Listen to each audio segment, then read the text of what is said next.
अस्सलाम वालेकुम स्टूडेंट्स, कैसे हैं आप लोग? उम्मीद करता हूँ खैरियत से होंगे। आज हम 9th क्लास का chapter number 1 introduction to biology का लेक्चर नंबर 3 है हमारे पास। लेक्चर नंबर 3 को डिस्कस करेंगे। लेक्चर नंबर 3 में हमने जो टॉपिक डिस्कस करना है वो है ब्रांचेस ऑफ बायोलॉजी। इससे पहले हमने 2 लेक्चर डिस्कस किए। पहले लेक्चर में हमने देखा इंट्रोडक्शन टू बायोलॉजी क्या है, साइंस की डेफिनेशन, और दूसरे लेक्चर में हमने देखी है डिविजन्स ऑफ बायोलॉजी। अब जो तीसरा लेक्चर है हमारे पास वो है ब्रांचेस ऑफ बायोलॉजी। बायोलॉजी को मुख्तलिफ ब्रांचेस के अंदर डिवाइड किया जाता है। तो सबसे जो पहली ब्रांच हमारे पास है वो है मॉर्फोलॉजी। मॉर्फोलॉजी में क्या किया जाएगा, किसी भी लिविंग ऑर्गेनिज्म को स्टडी किया जाएगा, लेकिन उस लिविंग ऑर्गेनिज्म की 2 चीज़ें स्टडी होंगी। उस लिविंग ऑर्गेनिज्म का स्ट्रक्चर और उसकी फॉर्म, कि वो जो लिविंग ऑर्गेनिज्म है उसका स्ट्रक्चर किस तरह का है, वो किन किन चीज़ों से मिलकर बना हुआ है, ठीक है। और दूसरी चीज़ उसकी फॉर्म, उसकी शक्ल व सूरत किस तरह की है। और ये सारी की सारी जो चीज़ें हैं ये देखी जाएंगी एक्सटर्नली, बैरूनी तौर पे, बाहर से। उसको बाहर से देखा जाएगा कि हमें ज़ाहरी तौर पे जो चीज़ नज़र आ रही है, ज़ाहरी तौर पे वो क्या क्या चीज़ें, उसकी शक्ल व सूरत किस तरह की है, उसका कलर किस तरह का है, उसका स्ट्रक्चर किस तरह का है। तो अगर किसी भी लिविंग ऑर्गेनिज्म की, प्लांट की या एनिमल की या बैक्टीरिया की या किसी भी फंजाई की एक्सटर्नल स्ट्रक्चर और फॉर्म को स्टडी किया जाए तो इस चीज़ की स्टडी को हम नाम देते हैं मॉर्फोलॉजी। तो हमारे पास मॉर्फोलॉजी की डेफिनेशन बनेंगे, इसको हम कहेंगे morphology deals with the study of structure and form of living organism.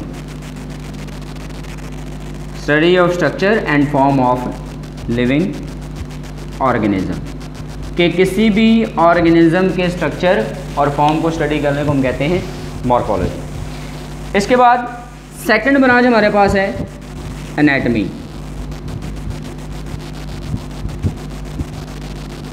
Anatomy, अब अगर हम किसी चीज़ को बैरूनी तौर पे देखते हैं, एक्सटर्नली अगर उसको हम ऑब्जर्व करते हैं तो वो तो मॉर्फोलॉजी है। लेकिन अगर हम ये देखना चाहें कि उस लिविंग ऑर्गेनिज्म की बॉडी के अंदर क्या है, उसकी बॉडी के इनसाइड कौन कौन सी चीज़ें मौजूद हैं, अगर हम इस चीज़ को स्टडी करेंगे तो अब हम उसके बाहर नहीं रहे, अब हम उसको इंटरनल उसके अंदर देखना चाह रहे हैं कि उसके अंदर क्या है। इस चीज़ की स्टडी को हम कहते हैं एनाटमी। मिसाल के तौर पर अगर आपके सामने एक दरख्त है, आप उस दरख्त को ये देखते हो कि आपको उसके पत्ते नज़र आ रहे हैं, उसका फूल नज़र आ रहा है, उसके स्टेम नज़र आ रहा है, उसका तना नज़र आ रहा है। आप उसको बैरूनी तौर पे देख रहे हो कि उसका तना किस तरह का है, उसके फूल किस कलर के हैं, उसके पत्ते किस कलर के हैं। अगर आप ये चीज़ें देख रहे हो तो इसका मतलब है कि आप उसकी मॉर्फोलॉजी स्टडी कर रहे हो। लेकिन अगर आप ये देखते हो कि उसके पत्ते के अंदर क्या है, उसका जो फूल है उसके फूल के अंदर क्या है, या उसका जो स्टेम है, उसका जो तना है, उसके तने के अंदर क्या है, अब आप उसको बैरूनी तौर पे नहीं देख रहे, उसको अंदरूनी तौर पे देख रहे हो, इंटरनली देख रहे हो। तो इस चीज़ की स्टडी को हम कहते हैं एनाटमी। मतलब किसी भी लिविंग ऑर्गेनिज्म के इंटरनल स्ट्रक्चर की जो स्टडी है वो क्या कहलाती है, वो एनाटमी कहलाती है। तो डेफिनेशन हमारे पास एनाटमी की बनेगी, इसको हम कहेंगे anatomy deals with the study of internal structure,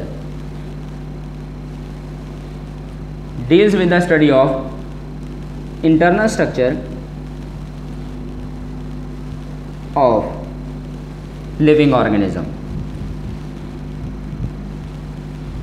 Internal structure of living organism, किसी भी ऑर्गेनिज्म की इंटरनल स्ट्रक्चर की जो स्टडी है वो कहलाती है एनाटमी।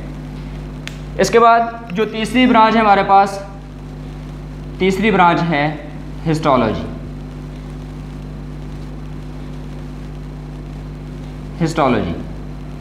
हिस्टोलॉजी के अंदर बेटा 2 वर्ड हैं। एक वर्ड इसके अंदर है हिस्टो और दूसरा वर्ड इसके अंदर है logy. Histo and logy. Histo का जो वर्ड है, हिस्टो का मतलब होता है टिश्यू,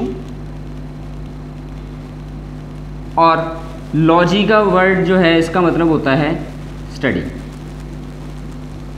मतलब हम स्टडी करेंगे किस चीज़ को, टिश्यू को, स्टडी ऑफ टिश्यू। अब टिश्यू क्या होता है, टिश्यू को हम कहते हैं tissue is a group of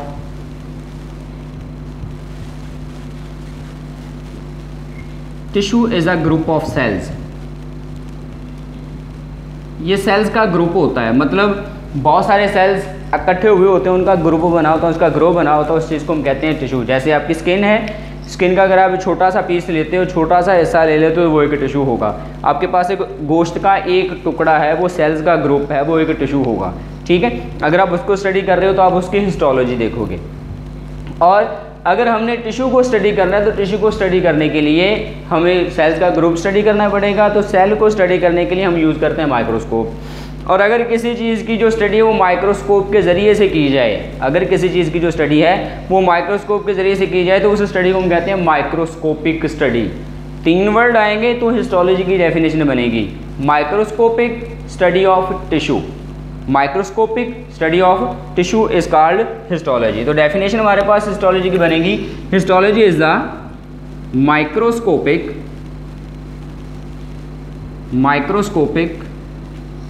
study of tissue. Microscopic study of tissue is called histology. ठीक है, ये हमारे पास हिस्टोलॉजी की डेफिनेशन बनेगी। हिस्टोलॉजी के बाद जो नेक्स्ट ब्रांच हमारे पास है वो है सेल बायोलॉजी।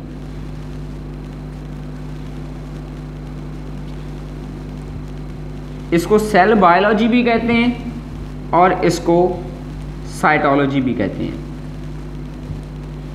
सेल बायोलॉजी भी कहा जाता है इसको, और इसको साइटोलॉजी भी कहा जाता है। अब इसके अंदर 3 वर्ड हैं। एक वर्ड इसके अंदर है सेल, एक वर्ड इसके अंदर है बायो, और तीसरा वर्ड इसके अंदर है लॉजी। 3 वर्ड हैं सेल, बायो, लॉजी। सेल क्या होता है? सेल हम कहते हैं basic unit of life. Life का जो बेसिक यूनिट, उसको हम सेल का नाम देते हैं। सेल क्या होगा? Cell is the basic unit of life. ज़िंदगी की जो बुनियादी इकाई है, जिसकी बुनियाद पे ज़िंदगी बनती है, उसको हम सेल कहते हैं। बायो का मतलब आपको पता है, बायो का मतलब होता है लिविंग या life, living organism. Bio mean living organism. और लॉजी का मतलब भी आपको पता है, लॉजी का मतलब होता है स्टडी। मतलब स्टडी करना है किसको? सेल को। स्टडी किया जाएगा सेल को। और सेल किसका होता है? लिविंग ऑर्गेनिज्म का होता है, क्योंकि वो बेसिक यूनिट है लाइफ का। तो सेल होगा तो लाइफ होगी, और जो लाइफ है वो एक लिविंग ऑर्गेनिज्म की ही होती है। तो अगर हम इसको डिफाइन करें तो डेफिनेशन हमारे पास बनेगी study of cell. Study of cell. जब हम सेल को स्टडी करेंगे, जब हम सेल को स्टडी करेंगे तो सेल को स्टडी करने के लिए हमें उसकी कुछ चीज़ें स्टडी करनी पड़ेंगी। कुछ चीज़ें हम उसकी स्टडी करेंगे। सबसे जो पहली चीज़ हम उसकी स्टडी करेंगे सेल की, हम देखेंगे उसका स्ट्रक्चर, कि स्ट्रक्चरली वो जो सेल है वो कौन कौन से मॉलिक्यूल से मिलकर बना हुआ है, कौन कौन से एलिमेंट से मिलकर बना, क्या वो एलिमेंट से मिलकर बना है, वो मॉलिक्यूल से मिलकर बना है, बायो मॉलिक्यूल से मिलकर बना है, उसके अंदर कौन कौन सी चीज़ें मौजूद है। स्ट्रक्चरली उसका स्ट्रक्चर देखा जाएगा। ठीक है, स्ट्रक्चर के बाद देखा जाएगा उसका फंक्शन, कि